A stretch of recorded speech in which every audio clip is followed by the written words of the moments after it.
Bem-vindos a mais um episódio de Pessoas Altamente Inteligentes. Então tenho que ir, tenho que sair. Vai começar. Vamos começar. Eu já estou a avisar que estou rouca, mas também sei que tu és alguém que tens o dom da palavra, portanto eu vou passar tudo para ti, está bem, Filipa?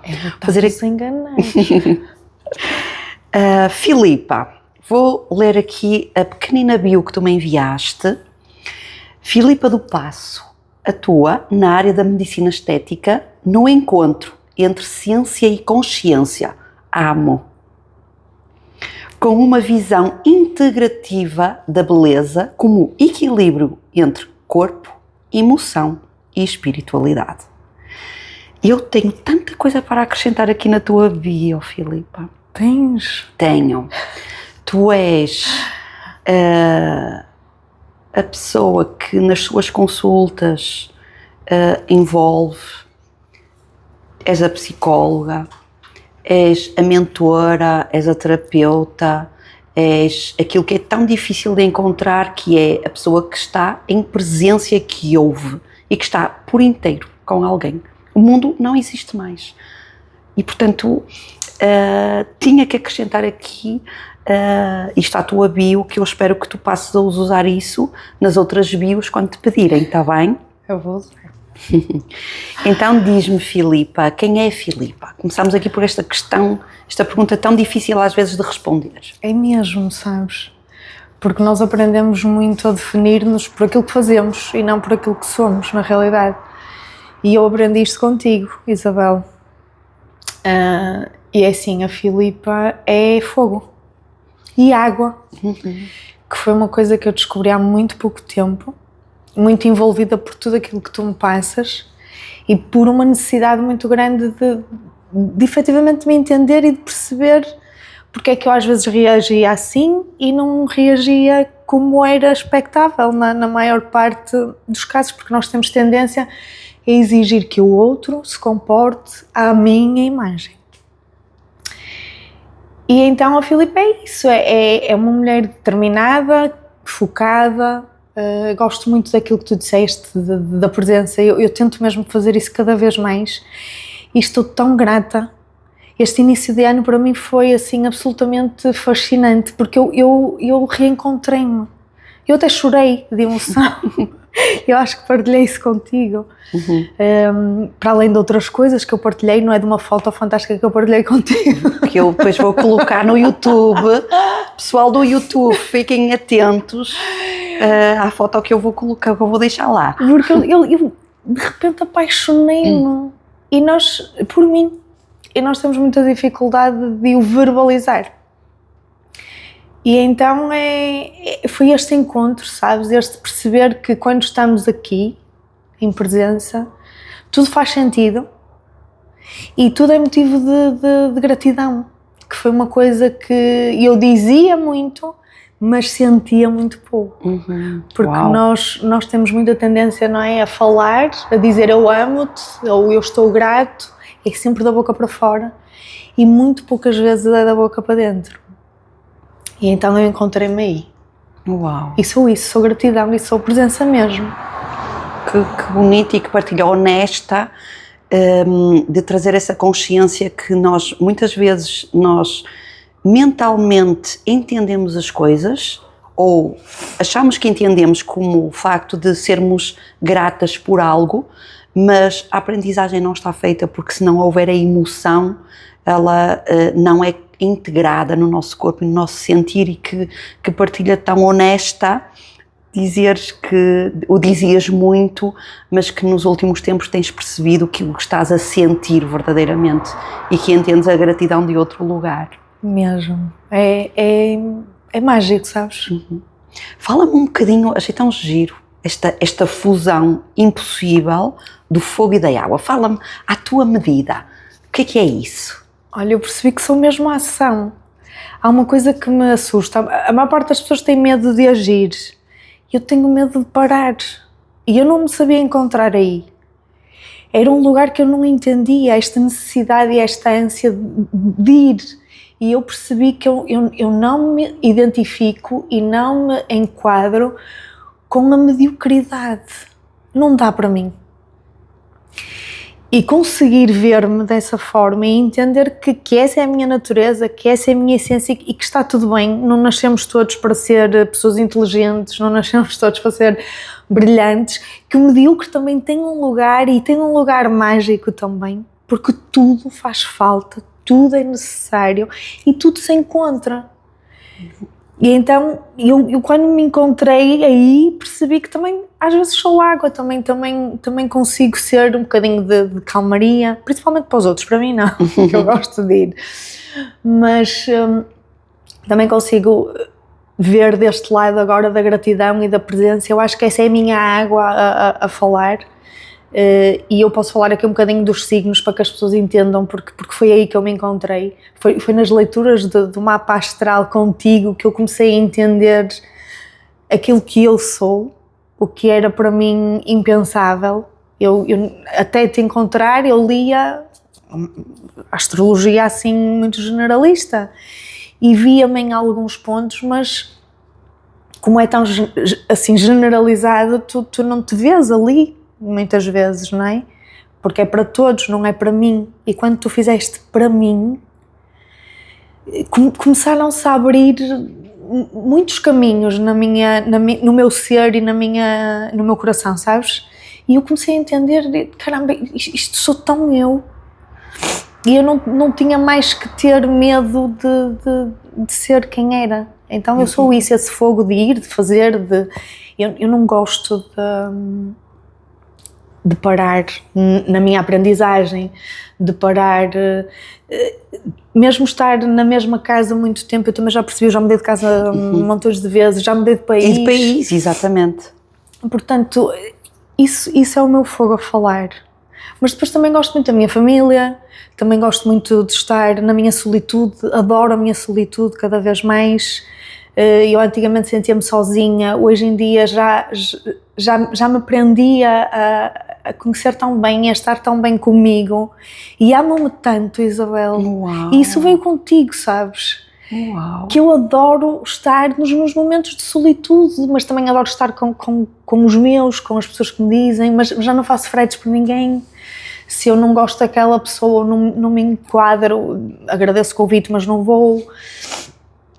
E tenho-me conseguido ver assim nessa calmaria da água. E neste gerir, que a água é tão incrível, não é? Ela derruba montanhas, mas também consegue contornar obstáculos sem se perder. E eu ainda não estou lá, mas sinto que estou muito mais perto de lá estar, sabes? Desse encontro e dessa serenidade de eu conseguir contornar os obstáculos que a vida vai trazer sempre. É impossível, nós não há vidas perfeitas, mas conseguir rodá-los sem me perder, que eu perdia-me muito na tentativa de agradar o outro. E onde é que tu te perdias? Para onde iam as tuas águas, não é? A água, ela penetra tudo, ela vai para todo o lado, ela consegue tudo, não é? Onde é que tu te perdias de ti? Olha, nessa necessidade de caber e de encaixar e de agradar e de fazer o que toda a gente espera.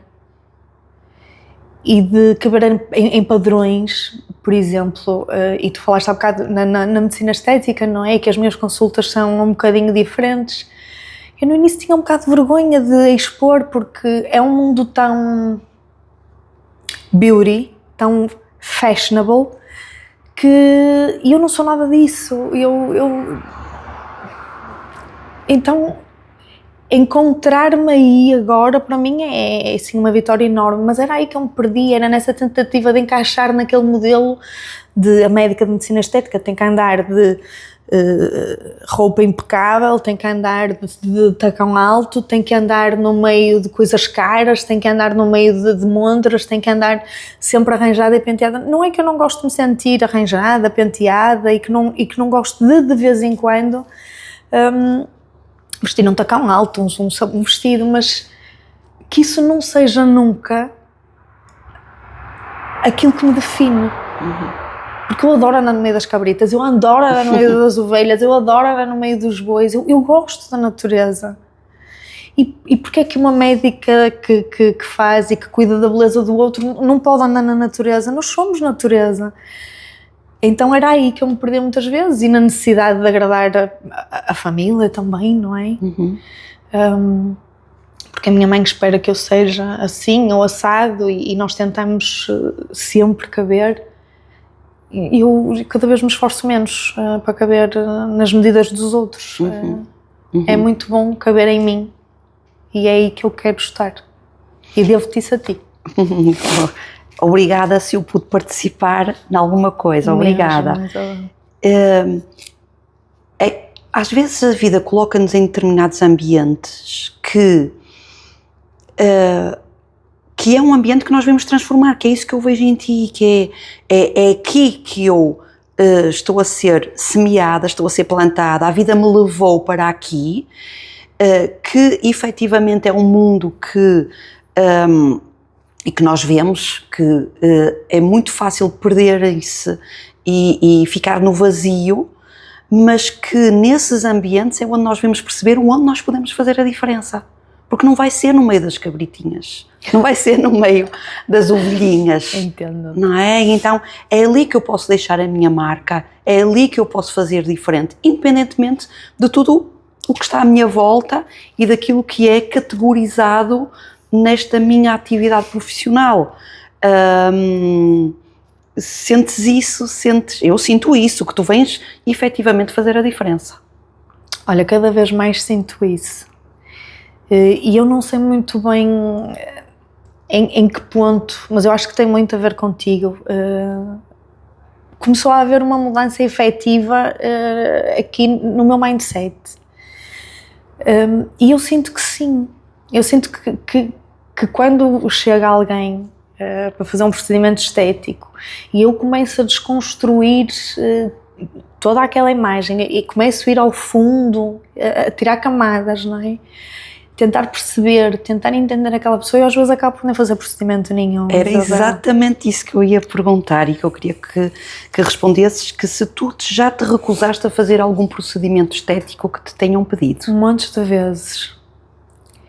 No início com muito medo, hoje em dia cada vez mais certa daquilo que faço, porque primeiro aprendi uma frase contigo que cada vez me faz mais sentido. Nós não somos para todos e nem todos são para nós. Portanto, pondo isto em cima da mesa, há pessoas que me pedem um tipo de trabalho com o qual eu não me identifico. Eu não quero fazer um procedimento e depois aquela pessoa sai à porta da minha clínica e o resto do mundo percebe exatamente textualmente aquilo que ela fez, porque pôs um lábio ou porque mexeu na maçã. Não quero nada disso. Eu quero mexer onde eu tenho que mexer, que à volta as pessoas notem que aquela pessoa está mais bonita, está com melhor ar, mas que ninguém consiga apontar exatamente e textualmente aquilo que ela fez. Porque isso é que é para mim bonito naquilo que eu faço, é este refinar, porque nós somos todos seres incríveis, únicos. E padronizar beleza é um campo que eu aprendi a ser muito perigoso. E que nós estamos a ver muito, não é? Mas voltando a essas consultas, que eu adoro saber mais sobre isso, o que é que tu dizes quando aquele cliente que te aconteceu montes de vezes te pede algo e que tu sentes, muito provavelmente, até no teu corpo, sentes que é contra a natureza, ou que há algo mais no teu cliente que tu sentes que precisas transmitir? O que é que tu dizes? Dá-me um exemplo. Olha, muitas das vezes acho que o paciente chega com uma necessidade mais emocional do que física. Portanto, aquela dor que o paciente põe em cima da mesa do não gosto do que vejo é muito emocional. E quando eu começo a fazer perguntas, que entretanto a experiência, não é, me trouxe, porque eu trabalho há 20 anos em medicina estética pai, há 15 ou 16 anos, portanto é muito tempo a fazer a mesma coisa, já vi muita coisa. E eu começo a tirar ali a camada e percebo que se calhar o caminho certo é começar com acompanhamento emocional, com acompanhamento psicológico, com um terapeuta, com um psicólogo, aquilo que me fizer sentido, e tu sabes disso que eu mando imensa gente. E depois sim vem para mim, porque aí vai fazer um procedimento estético de um lugar de amor próprio. Eu gosto de mim, mas eu posso melhorar, então força, vamos fazer isso. Agora, quando me dizem coisas do género, eu odeio tudo em mim, isso é um alerta vermelho. Eu não vou fazer um procedimento estético numa pessoa que se odeia. Uau. Eu primeiro vou pôr aquela pessoa a amar-se profundamente e depois sim, fazemos a cereja no topo do bolo. Eu não posso construir um bolo inteiro sem esse autoconhecimento e sem esse amor próprio, que não é ali que se faz, não é? E com um terapeuta, com um psicólogo, com um psiquiatra às vezes. Portanto, eu dou esse encaminhamento. Outras vezes também já aconteceu, o paciente é um paciente super bem resolvido, mas tem gostos diferentes dos meus, e está tudo bem, está tudo certo, e gosta que se note. Eu tenho que ter a honestidade de dizer ao paciente, ok, mas eu não me identifico com esse tipo de trabalho, não é isso que eu quero para mim, para o meu nome, é como um arquiteto, é como um designer, quer dizer, tem que haver alma, não é? É como aquilo que tu fazes, tu não vais fazer uma coisa que para ti também é contra a natura, não vais fazer um trabalho, mesmo que seja emocional e que aparentemente não esteja aos olhos de toda a gente, que é contra aquilo que tu acreditas e contra aquilo que tu achas que é o melhor para ti, como imagem, e para os outros. Então eu digo, olha, não sou para si. Uau! Então tu estás-me a dizer que acontece alguém esperar 5 anos por uma consulta tua, que tu tens uma agenda, já estás a marcar para 2027, se calhar? Não, ainda tenho vagas este ano, mas já estamos a marcar para ir para agosto, acho eu. Neste momento tenho, sei lá, 80% da agenda do ano fechada. Ok. Sim. Mas então vamos lá. A pessoa espera 1 ano para ir à tua consulta e vem embora. Sim. Uau! Porque aprendi com erros, infelizmente, a ser muito fiel àquilo que o meu instinto e que aquilo que eu sou me diz. Porque já fiz, não é para agradar ao paciente no início. Tinha muito medo de perder pacientes, estava a começar. E então, olha, eu se calhar não aconselhava, mas pronto, vamos lá. E fazia, e depois olhava e pensava, não é isto que eu gosto. E detestava. Às vezes o paciente também não gostava, que isso não aconteceu muitas vezes. Também já me aconteceu, pronto, ok, não me faz, eu vou fazer não sei aonde. E fazem e depois voltam para corrigir.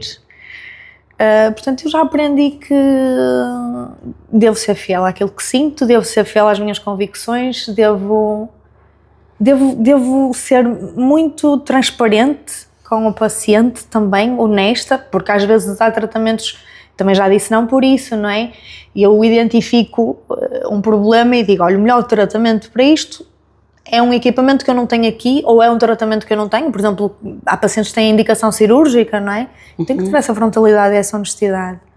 E então mando o paciente para quem de direito, não é? Se for uma cirurgia, mando para o cirurgião. Se for um equipamento que eu não tenho na minha clínica, eu sou a primeira a procurar uma lista de clínicas na proximidade, dar ao meu paciente e dizer, vai a estas clínicas, tem aqui, escolha aquela que se identifique mais, e este é o melhor tratamento para si. Esse paciente quase sempre vai fazer o tratamento, mas depois volta. Exato.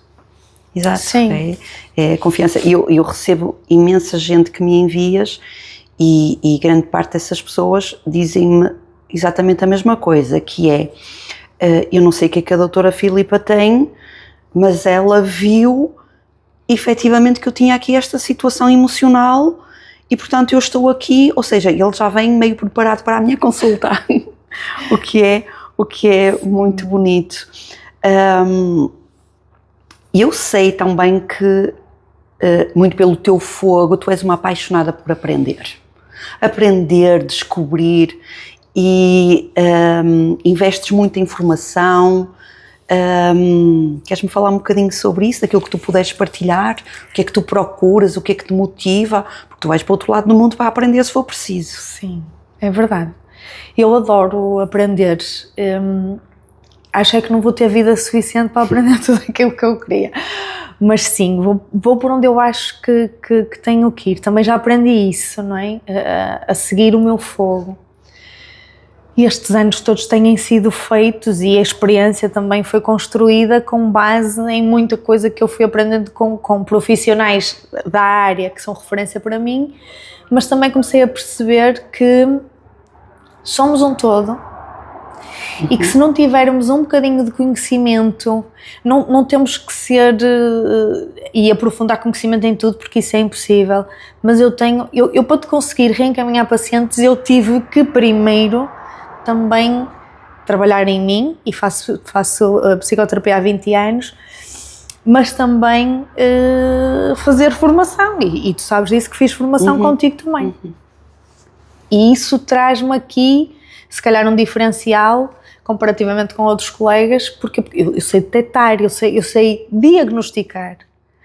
Eu não sou especial, eu fui à procura de conhecimento e fui estudar a parte emocional, medicina funcional integrativa, que para mim é hoje a base daquilo que é a medicina, é eu entender que o meu paciente tem emoções, tem espírito, tem alma, tem um corpo físico, é verdade, mas nós não podemos tratar do corpo físico sem percebermos todas as outras valências e todas as outras componentes que fazem parte daquele ser único, não é? E, portanto, também fui à procura de informação e de formação nessa área. Portanto, eu não sei, eu tenho muitas formações, não sei dizer quantas, já perdi a conta. E depois eu sou muito despistada, porque eu não dou valor a isso, não dou valor ao diploma. Isso para mim é secundário. Portanto, se me pedires diplomas, muitos deles ficaram no Reino Unido. Ai, mas era o que eu te ia pedir para continuarmos aqui o podcast. Pronto. Peço desculpa, vou ter que ir embora. Eu fui perdendo algumas papeladas, mas dou muito valor ao conhecimento. E quando gosto de um assunto, eu debruço-me. Eu gosto de dissecar aquele assunto. Então vou muito fundo mesmo. Eu não gosto da superfície. E aí também sou muito água, sabes? Sou um oceano muito profundo. Não me satisfaz o saber mais ou menos, o ser mais ou menos, o perceber mais ou menos. Eu tenho que ir lá abaixo. Isso nota-se quando tu tens a postura, o posicionamento, a autoridade, a sensibilidade para dizer: eu não vou fazer o que me está a pedir, porque neste momento vai ter que olhar para as suas emoções, e muitas vezes tu detectas, tu tens essa sensibilidade que o cliente vem confirmar também. Não é? E portanto tens essa profundidade toda de um mar, mas também és um mar quentinho, com o teu fogo, que é exatamente isso, sabes? Que é algo que eu gosto muito desta ideia e que não sei se alguma vez partilhei contigo, e que tu me transmites muito isso, que é nós temos um guardião do nosso inconsciente, também temos um guardião no nosso cérebro. A neurociência fascina-me, e há um espaço no nosso cérebro que é o porteiro, mas temos um guardião desse inconsciente, e então esse inconsciente, ele está lá, esse guardião aliás está para nos proteger. Mas vamos supor que eu tenho uma questão na minha vida, ou que passei por um processo muito complicado, muito delicado, do qual eu até tenho vergonha, ou eu até ainda sinto culpa. Se eu encontro alguém, eu ainda não disse uma palavra, mas se eu encontro alguém que em momento algum me vai julgar, isto é energético, não é mental, em momento algum me vai julgar, me vai entender, me vai ouvir, o meu guardião do inconsciente abre as portas. E portanto eu sinto que tu fazes muito isso com as pessoas, porque de repente há clientes na tua consulta que choram. Sim. Eu também. Eu choro junto. Eu gosto dessa fusão. dessa união. Eu gosto de dar a mão verdadeiramente, sabes, de abraçar, de acolher, porque no fundo estamos aqui todos para o mesmo, Isabel. Ninguém é melhor do que ninguém, ninguém está numa posição de superioridade relativamente a alguém, e se eu posso, no fundo, dar a mão àquela pessoa porque tenho um conhecimento, tenho uma consciência que me permite isso, seria muito mau da minha parte não fazer. Então eu tento isso, e às vezes são perguntas, não é, que eu faço para ir fundo. A pessoa às vezes vem com muitas reservas e eu vou perguntando, vou-me aproximando e de repente estamos todos a chorar. Assim, já me aconteceu. Uau. Relativamente ainda às tuas formações, o teu desbravar caminho, o aprender, esse mar profundo que tu tens, alguma vez escolheste alguém para fazer uma formação, muito nestas no estrangeiro, que também fazes, só por intuição, só por um sentir? Todas, na realidade. Aliás, a medicina estética entra na minha vida muito por... Eu digo que foi a medicina estética que me escolheu e que não fui eu que conheci, que escolhi a medicina estética. E eu acho que foi muito isso, foi muita intuição. E estas formações, como eu fiz contigo também... Aliás, eu cheguei a ti, tu chegaste primeiro a mim e depois eu segui-te, não é? E foi a minha intuição que me disse, esta pessoa especial, tu tens que marcar consulta com ela. Eu partilhei isso contigo na altura e disse-te, o que é que faz? Que você é muito especial. E quando tu me disseste o que é que fazias, eu disse, quero marcar consulta. Verdade. E marcamos na hora. Verdade. O teu fogo logo a não deixar passar. Marcamos na hora. Marcamos na hora. E eu disse, esta pessoa é incrível. E isso acontece muito. Já sabes que este é o spoiler. Tu a dizeres, esta pessoa é incrível, vai ser isso que eu vou pôr 10 vezes como spoiler no Insta, pessoal. Já sabes. Acho muito bem. Não, mas é verdade. Até porque tinhas uma t-shirt igual à minha, portanto, só podias foi espetacular. Só podias ser especial. Eu sigo muito a minha intuição. Na família, se calhar, não tanto como deveria, que eu acho que a minha família é o meu calcanhar de Aquiles, mas de resto eu sou muito... Eu digo, eu falo, eu sou a amiga que está no grupo e que está todo mundo a abanar com a cabeça a dizer que sim, e a pensar que não, e eu vou ser aquela que vai dizer o quê? Não, nem pensar, está fora de questão isso, tu estás maluquinho. Eu sou sempre essa, sou a que quebra padrões. E faço isso muito por instinto. Fui muitas vezes mal interpretada, que também me levou a alguns lugares de medo e de dor. Hoje em dia lamento, mas digo. Exato. Com outra serenidade. E se calhar de um lugar de menos prepotência, mas eu digo aquilo que sinto. Vou voltar ali um bocadinho atrás, que eu acho que é um ponto tão importante e que também te define, que é, no momento em que eu te conheci, tu olhaste para mim e disseste, tenho uma t-shirt igual à minha, já gosto de si.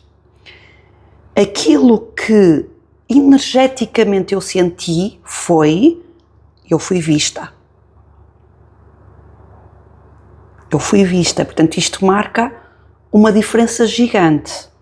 Para além de que nós sabemos que energeticamente nós estamos sempre em contacto uns com os outros, e se o meu sistema nervoso autónomo estiver desregulado, eu vou desregular o próximo. Mas se eu estiver bem, eu posso até regular o próximo. Então, quando eu estou em presença e como na tua postura, na tua forma de receberes os teus clientes, que fazes questão de estar presente, de naquele momento seres a água que envolve e que toda a tua atenção está para o teu cliente. Tu tens consciência que o teu sistema nervoso autónomo acaba por regular o teu cliente ao ponto de ele até poder estar aberto até a chorar contigo. E estamos a falar isso, eu sei que não estamos a falar só de mulheres, estamos a falar de homens também. Sim. Não tenho essa consciência e nunca foi uma coisa que eu fizesse de forma muito consciente. Por exemplo, no Reino Unido acontecia muito, toda a gente diz que são frios e efetivamente são, porque há pouco contacto, sabes? Embora eu entenda que isso vem de um lugar de se protegerem também um bocadinho desta parte energética, muito a par ali com os orientais, não é? Que nem se cumprimentam, que fazem a vénia. Mas eu quando cheguei ao Reino Unido, eu não sei, eu punha sempre a mão nos ombros das pessoas e gosto de tocar, gosto de sentir, gosto de receber com um abraço. E nesse instante eu sinto se a pessoa está bem, se está mal. Há contacto energético, não é? Mas também há uma linguagem verbal, que não verbal, que é a linguagem física, não é? Do paciente, se fica muito direito, eu entendo que está ali um bloqueio qualquer. Mas nunca o fiz de forma consciente. Veio sempre de forma muito natural. Muito fluida. Só me comecei a perceber disso mais tarde. Tocaste num ponto que eu também queria falar contigo, porque eu estou sempre muito curiosa com pessoas que decidem emigrar, que vivem um tempo noutro país. A mim desperta-me uma curiosidade enorme. Portanto, o que é que foi... o que é que tu queres falar da tua estadia? Ainda estiveste uns aninhos 15. No Reino Unido, e o que é que foi mais difícil, se calhar, para ti, ou o que é que tu trouxeste de lá, o que tu quiseres falar? Olha, eu fui para o Reino Unido num lugar de dor, porque a minha mãe, a nível económico, teve ali uma ruptura muito grande. Eu não tenho pai, portanto, ela era o único suporte económico e eu tive que tomar essa decisão muito rapidamente. E fui porque sabia que se ganhava bem. E fui à procura também de uma experiência profissional que me enriquecesse. Pronto, quando cheguei lá chorei a berranho, porque eu fui sem nada. Sozinha. Isabel, eu levava, na altura, portanto eu fui em 2006, há 20 anos atrás, eu saí de Portugal sem um cêntimo, porque não havia dinheiro. Minha mãe não tinha. E eu tinha conseguido este emprego, portanto eu mandei o currículo, 5 minutos depois recebi a resposta, fizemos uma consulta por telefone, que não foi consulta, mas e eles disseram-me sim, nós aceitamos, venha trabalhar. E eu disse, mas eu não tenho dinheiro para a viagem, eles pagaram a minha viagem. Sério? Isabel. E na altura eu estava na casa da minha tia, lembro-me disto perfeitamente, foi logo uma coisa de, ai, cuidado, porque isso foi tudo muito rápido, foi tudo muito fácil, isso pode ser uma vigarice. Mas eu fui, de olhos fechados. Primeiro fui o voo todo a chorar, a senhora que estava ao meu lado dava-me lenços e mais lenços, eu chorava a berranho porque me tinha despedido da minha família, dos meus amigos e do meu namorado na altura, não é? E depois, quando cheguei, eu fui para Liverpool, que é um aeroporto muito pequenino, e toda a gente se foi embora e eu fiquei porque a pessoa que tinha ficado me vir buscar não estava. Eu não tinha telemóvel, tinha ficado sem bateria, não tinha dinheiro para comprar outro voo para me vir embora. E naquele momento todos os medos que me tinham sido impostos na casa da minha tia, do se calhar isto é uma vigarice, se calhar estão-te a enganar, vieram, não é? E eu de repente estou sozinha noutro país, sem dinheiro, sem nada, a pensar, bem, eu fui enganada. Chorei. De repente, passado 1h30, aparece uma senhora muito esbaforida. Hello, sorry. E eu, hello. Sabes? Aquela coisa de choro, rio, grito. Eu fiquei tão feliz naquele instante que eu disse, pronto, eu não estou sozinha. Isto está a acontecer.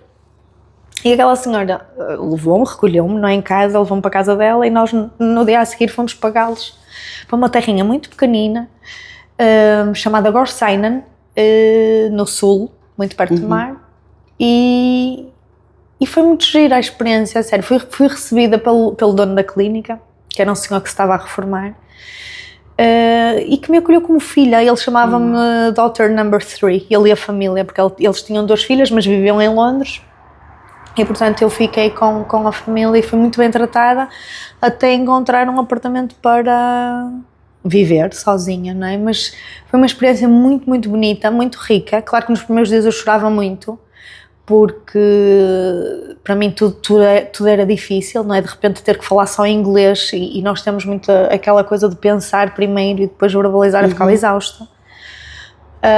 Mas depois começou a fluir tudo muito bem e foi uma experiência muito rica.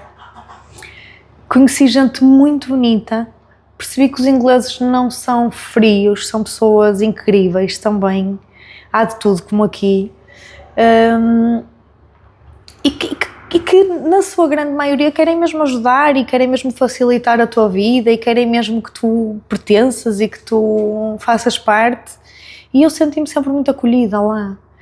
E depois comecei um percurso de formação também, que foi super enriquecedor, no Reino Unido. Foi aí que eu comecei.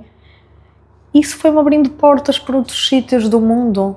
E eu viajei muito nessa altura, porque estava ali, depois mudei para a Inglaterra, para perto de Stansted. E na altura fazíamos viagens a 20 euros, ida e volta.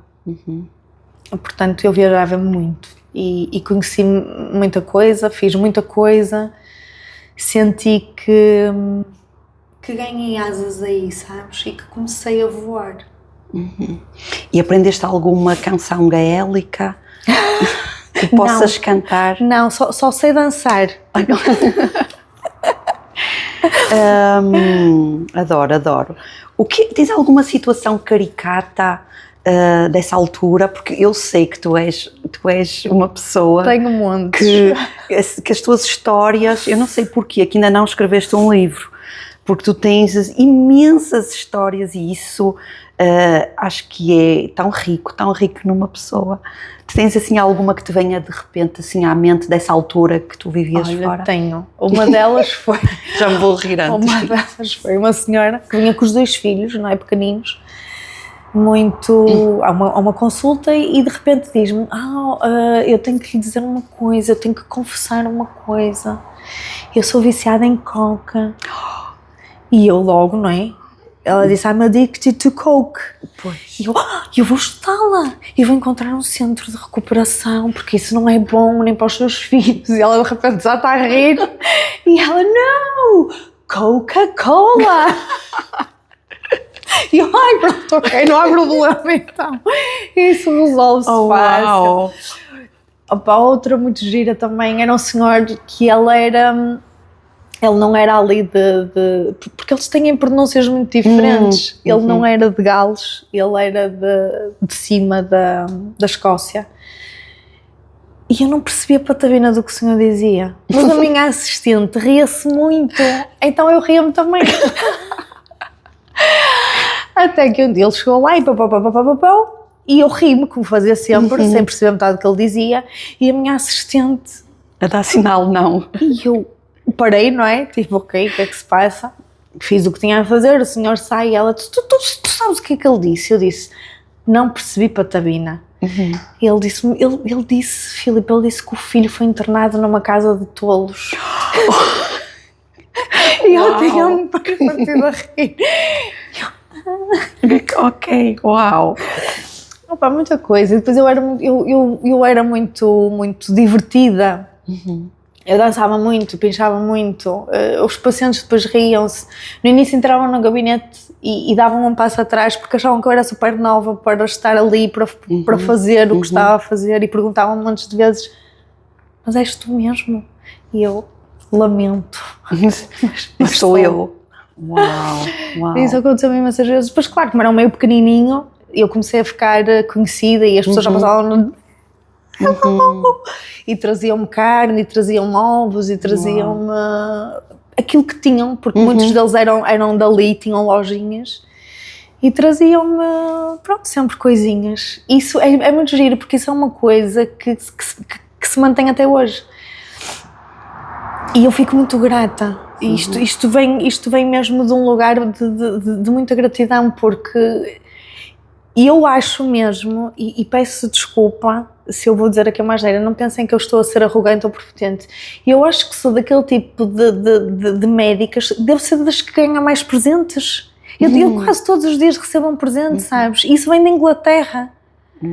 Não é só aqui que me acontece. E é tão bonito. És magnética e é a gratidão. Pois é isso, não é o presente em si que me enche, não é? Claro que eu recebo coisas lindíssimas. Ainda hoje, por exemplo, recebi uma Sagrada Família linda. Uma coisa assim espetacular. Mas é o gesto, é aquilo que leva aquela pessoa a perder um bocadinho do seu tempo, que é tão precioso, a escolher um presente para mim. E o amor com que me entregam, seja o que for, sabes? Portanto, é muito giro. E isso já vem de lá. Que a minha mãe dizia, vou vender coisas, porque já não tenho onde pôr presentes. Uau, ok. Sabes, eu perguntava-te, agora trouxeste-me à memória algo que eu vivi já há muitos anos, que eu fui 2 vezes ao País de Gales. Uma vez a sul, Crickhowell, e outra vez fui a Anglesey, no norte. E uma das vezes fiz a viagem para Liverpool e depois a viagem de carro até ao norte do País de Gales. E na altura eu cheguei tardíssimo, talvez 2 da manhã, e não conseguia encontrar a casinha onde eu ia ficar. Ai, meu Deus.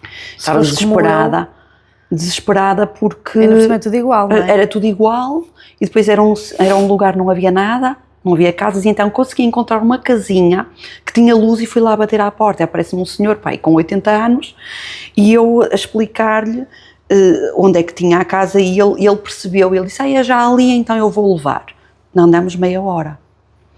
E a bondade daquele homem, no final ele diz, apareçam amanhã cá para um jantar. E quando nós aparecemos, era uma festa de anos, com 20 pessoas. E no final do jantar, foram todos para uma salinha, cada um tirou um instrumento e começaram a cantar músicas gaélicas. Foi assim um momento absolutamente extraordinário que eu vivi, com a bondade de pessoas que não me conheciam de lado nenhum. Portanto, foi... Mas são muito queridos mesmo. Eu vivi coisas, Isabel, lá mesmo bonitas. Isso que tu estás a dizer é muito típico deles mesmo. Eu fartei-me de ir a sítios assim, do género que estás a falar, de festas que eu não estava a contar. Na minha casa em Gales, no meu apartamento, eu vivia em frente a uma igreja evangélica, porque eles são maioritariamente evangélicos. E um dia fui à igreja. E depois comecei a ir, porque era tão giro, a forma como eles nos recebem. Eu estou-me a rir porque estou-me a lembrar que tu uma altura contaste e que eu estava lá a cantar. Sim, eu cantava também. Depois eu entrei na vibe e ia. E eles recebem-te mesmo como família, porque depois eu fui à igreja, conheci uma comunidade, não é? E eles sabiam que eu estava sozinha, convidavam-me sempre a jantar, todas as semanas ia jantar à casa de algumas pessoas. Depois nós tínhamos um trabalho também de falar um bocadinho sobre a parte mais espiritual e a religião. Mas eles são incríveis, e depois eu sinto que eles são muito leves. Quando tu falaste do não julgamento, e eu acho que é muito cultural, nós somos um povo, infelizmente, o português é um povo de tragédia. Nós somos pesados. É o fado, não é? E está impresso a nível celular. Há aqui uma memória grande de dor. E nós somos assim e trazemos isto para o nosso dia a dia. Eles são engraçadíssimos, são leves mesmo. Para eles está tudo bem, não há julgamento. Tu podes ir com um põe na cabeça que eles acham o máximo. Se tu estás bem, eu também estou bem. Uau. E eu vivi muito isso e senti muito isso. Nunca te olham com um ar de julgamento. interessante, sim, efetivamente, este fado do povo português, da tragédia, do julgamento, da crítica, que vem muito de um lugar também, que é cultural, é celular, não é? É ancestral, mas que também mostra muito a dor, não é? Quando eu me torno crítica, quando eu julgo, é porque eu sinto a necessidade de me defender de algo, não é?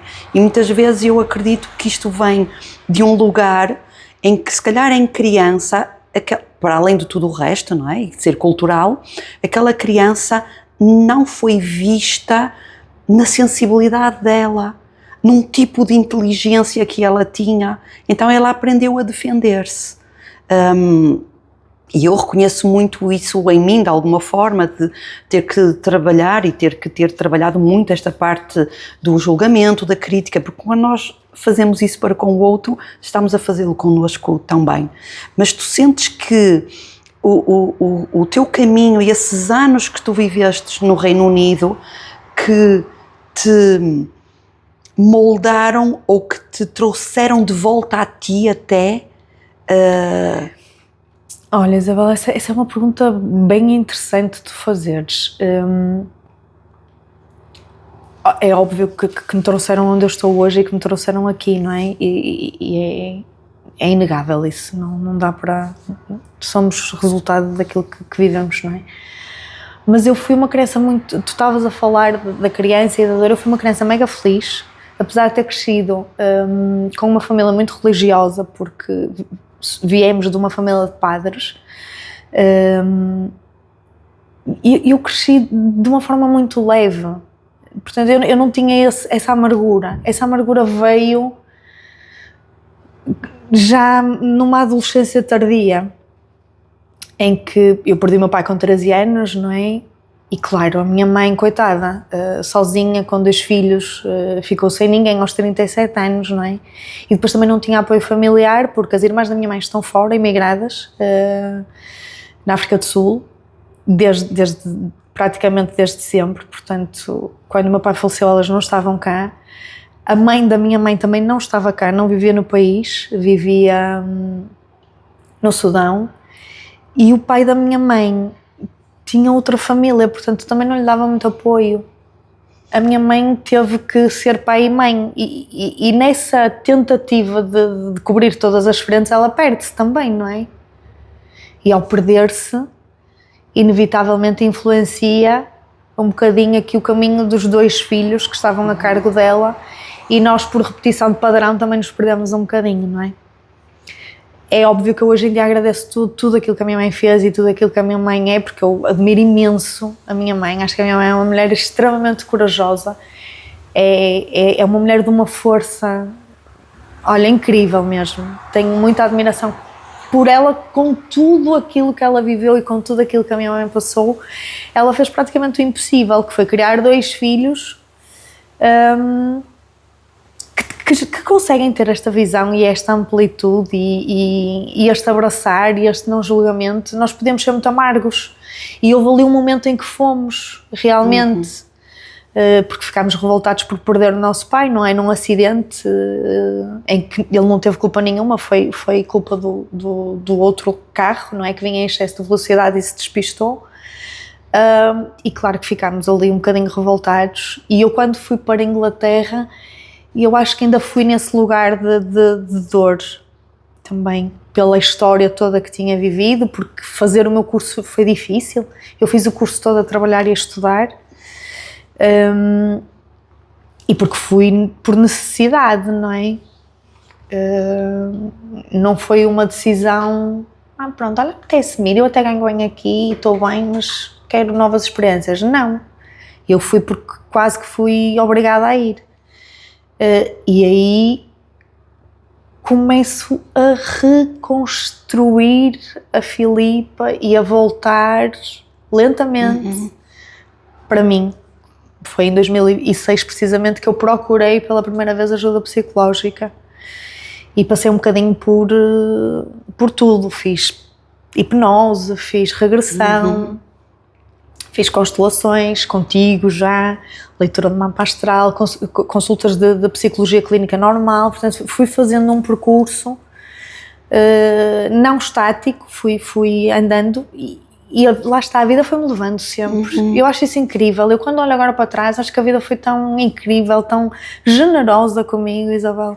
Foi-me pondo as pessoas certas no momento certo, sempre. Sabes, eu acho assim, eu acho assim maravilhoso e fico sempre muito sensibilizada porque eu também ouço muitas histórias e histórias muito difíceis e tragédias e fico muito sensibilizada sempre que encontro alguém que passou por uma dor tão grande como a perda de um pai, uma mãe que não tinha qualquer apoio e que sabe Deus a vida que ela teve também de muita dor e de muito sofrimento e de muito abandono, tu seres uma pessoa extremamente alegre. Acho extraordinário, sabes? Porque eu, efetivamente, quando penso nas pessoas alegres que tenho na minha vida, tu és uma delas. Ai, que bom. É, porque a verdade é que nós temos muitas conversas que descambam e tu sabes que eu hoje estou-me aqui a tentar comportar um bocadinho contigo porque é uma festa sempre contigo e portanto eu quero mais pessoas assim na minha vida. Mas eu acho, Isabel, que é precisamente o contrário, é de ti para mim e não de mim para ti, sabes? É impossível a gente não se rir e não descambar contigo. E eu acho que a alegria, e se calhar tu vês isso em mim, mas é tua, vem de ti para mim. Não, mas tu tens isso. Agora, Filipa, uma pergunta que é, o que afinal é para ti ser uma pessoa altamente inteligente? Olha, ser uma pessoa altamente inteligente é ser Filipa do Passo, não estou a brincar. Ponto.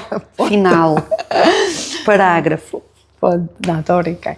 Ser uma pessoa altamente inteligente vai bater muito. Eu estava-te a ouvir, a ler a minha bio e depois tu completaste e vai bater muito com aquilo que tu disseste. É muito giro isso, essa coincidência que não é coincidência nenhuma, não é? Mas é presença, Isabel. Não tem nada a ver com QI, tem a ver com consciência, com presença, com estar, com perceber que muitas das vezes não é na resposta que nós procuramos, é na pergunta que nós fazemos, é o saber ouvir, é o saber parar, é o silenciar, é o sentir, é o amar da boca para dentro, é o agradecer da boca para dentro. Isso é ser altamente inteligente. Que bonito, que bonito. E eu agradeço tanto a tua presença, Filipa, porque acabaste de me dar o que tu tens de mais valioso, que é essa presença que tu tens, que é inteira. E portanto eu sou tão grata, mas também quero partilhar contigo que nós não falamos 1% daquilo que nós temos para falar, portanto, por favor, volta a este podcast. Sim? Entretanto, pode ser, muito obrigada, Filipa. Quem estiver no YouTube, ou se estiverem a ouvir no Spotify, vão ao YouTube ver esta mulher linda e maravilhosa e como ela está tão bonita. E sigam o trabalho da Filipa, porque é muito mais do que tudo aquilo que nós partilhamos aqui também. Tudo aquilo que tu partilhaste é muito mais do que isso. Olha, Isabel, antes de terminarmos, quero-te agradecer pelo convite. Para mim foi muito especial, porque foi de ti, não é? És uma pessoa que eu admiro, és uma pessoa em quem eu acredito, és uma pessoa que já me ajudou imenso. E portanto estar aqui para mim é assim uma bênção e um privilégio enorme. E depois dizer a toda a gente que está em casa que Isabel me pagou por eu estar aqui, está bem? Obviamente, não é? Como é que eu ia conseguir trazer aqui a doutora Filipa do Passo? Acham que eu iria conseguir fazer isso? Obviamente que foi suborno. E depois dizer que tu és de uma generosidade enorme mesmo. É muito bonito para nós que somos, e eu falo já por algumas pessoas que eu conheço que são tuas amigas, porque tive o privilégio de estar no teu aniversário de 50 anos e conheci amigas tuas.